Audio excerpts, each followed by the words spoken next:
নমস্কার, আমার নতুন চ্যানেলে সবাইকে স্বাগত। আজকে আমি রান্না করে দেখাবো একটা নিরামিষ রান্না। এটা হলো ছানার ডালনা। তাই প্রথমে আমি ছানা নিয়ে নিয়েছি। আমি এটা বাজার থেকে কিনে নিয়ে এনেছি। ছানাটা এবার নিয়ে এটাকে ভালো করে একটু হাত দিয়ে ম্যাশ করে নেবো, যতক্ষণ না পর্যন্ত ছানাটা রেডি হয়।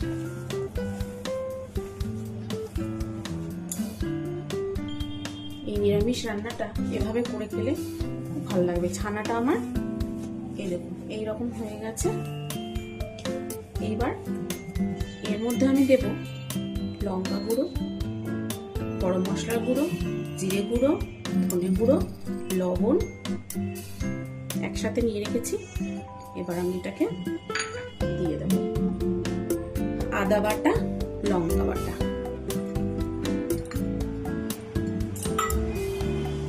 এবার এটাকে আমি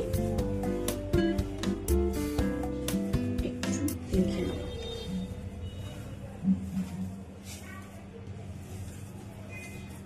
এটাকে একটু বাইন্ডিং করার সময় এর মধ্যে একটু ময়দা দিয়ে দেব, তাহলে এটা ভাজা করতে অনেক সময় ছেড়ে যায়। একটু ময়দা দিয়ে নিলে ছাড়ার ভয় থাকে না।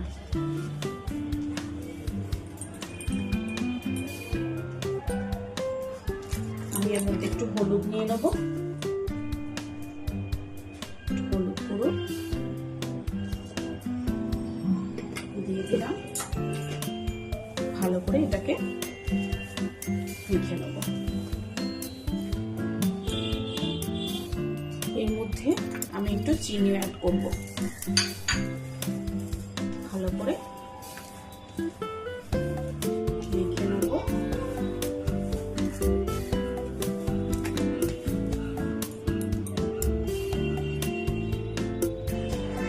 মেখে নেওয়ার পর দেখুন এইভাবে এগুলোকে আমি হাত দিয়ে দিয়ে একটা শেপ দিয়ে নেব। একটু শেপ দিলে দেখতে ভালো লাগে।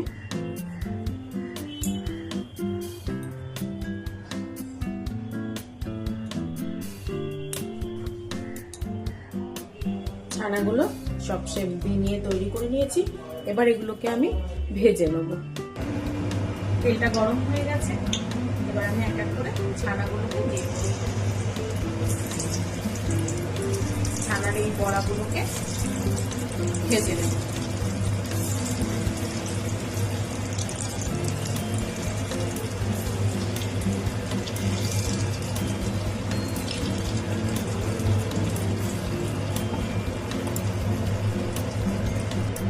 ছানার বড়া আমার রেডি হয়ে গেছে, এরকম হয়েছে। এবার আমি নিয়ে নেবো আলু। আমি কিছুটা আলু দেবো, ডুবো ডুবো করে আলু কেটে রেখেছি। এবার আমি কতগুলো আলু নেব। আলুগুলো আমি একটু ভেজে নেব।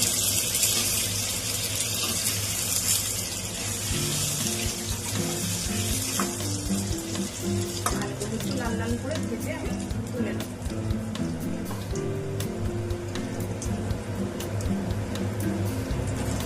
আলুতে একটু নুন আর হলুদ একটু দিলাম, আর একটু নাড়ছি। একটু ভাজা হয়ে গেলে আমি আলুটা তুলব। এবার আমি এর মধ্যে সর্ষের তেল দিয়ে দেব।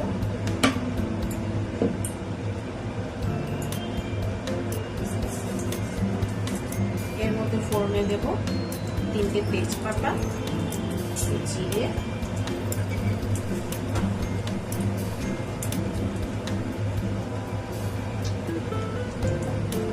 শুকনো লঙ্কা আর গোটা গরম মশলা কটা ছিল। একটু ভাজা করে নেব।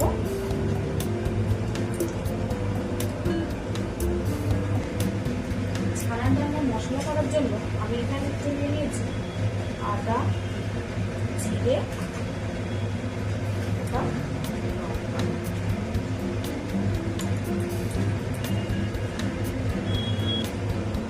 আমি একটু টমেটো দিয়েছি। আমি একসাথে বেজে নেব। এর মধ্যে মশলাটা আমি দিয়ে দিলাম।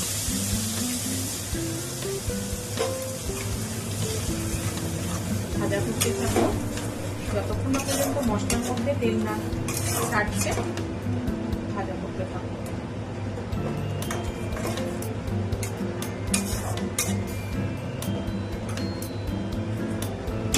আমি এর মধ্যে নিয়ে নিয়েছি আর একটু কাজু আর মগজ, এটা আমি ভিজিয়ে রেখেছিলাম, এটা আমি বেটে নেব।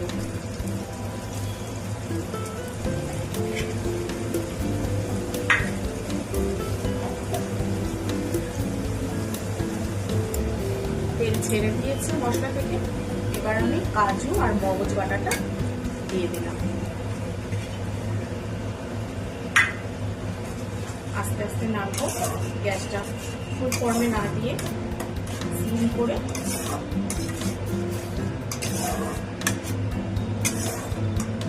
আস্তে আস্তে নাড়তে থাকবো।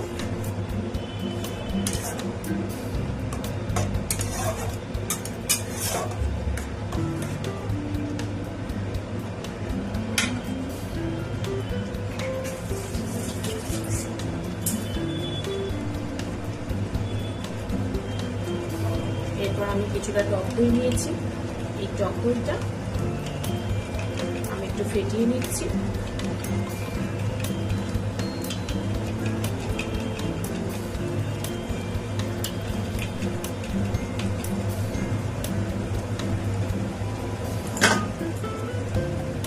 আমি এতে পরিমাণ মতো নুন, আপনারা যেমন খান তেমন লবণ দেবেন,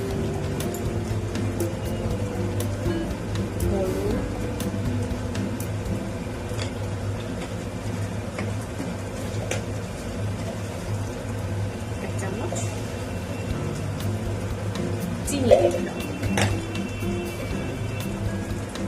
এবার আস্তে করে এটাকে নাড়তে থাকি।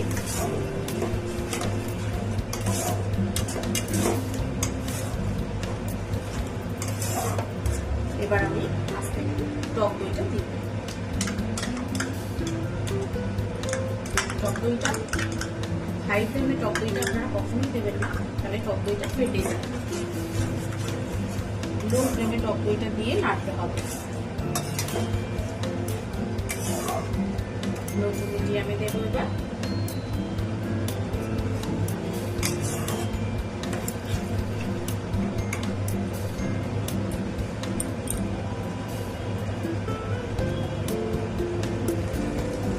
মশলাটা কষানো হয়ে গেছে, এবার আমি এর মধ্যে আলুগুলো দিয়ে দিলাম। এতে আমি একটু জল দেবো, একটু বেশি জল লাগে, কারণ ছানা যখন জলে খুব জল সোপ করে।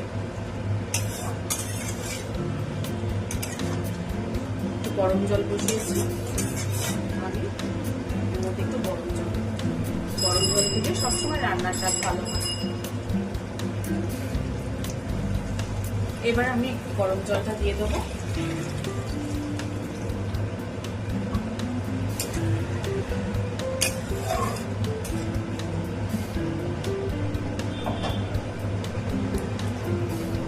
একটু বেশি করেই জল দিতে হয়, ছানাতে অনেকটা জল সোক করে নেয়, জলটা একটু বেশি করেই দিতে হয় ছানার রান্না। এই নিরামিষ রান্নাটা আপনারা বাড়িতে করবেন, আশা করি খেয়ে আপনাদের ভালো লাগবে। অনেকে অনেক রকম ভাবেই করেন আমি জানি, তবু এটা খেলে আপনাদের একবার ট্রাই করে দেখবেন।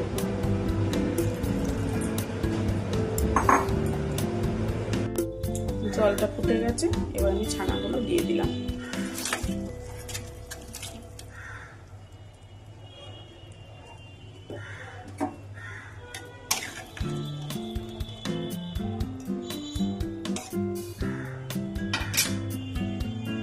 ছানাগুলো একটু ফুটুক, তারপর আমি লাস্টে গরম মশলা দিয়ে নামিয়ে নেব।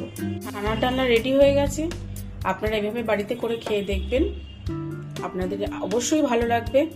আর আমার ভিডিওটা ভালো লেগে থাকলে লাইক, কমেন্ট, শেয়ার করবেন। আর যদি নিত্য নতুন ভিডিও পাওয়ার জন্য আমাকে একটা সাবস্ক্রাইব করে দেবেন, তাহলে আমি নতুন নতুন ভিডিও নিয়ে আপনাদের কাছে চলে আসবো। ধন্যবাদ।